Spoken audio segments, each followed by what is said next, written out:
భీమ్ దినక దిన భీమ్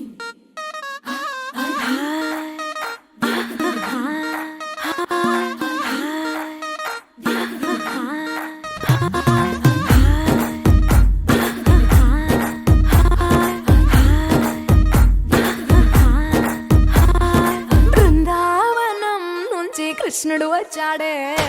వచ్చాడే కృష్ణుడు వచ్చాడే యమునా తీరాన ఉన్న రాధను చూశాడే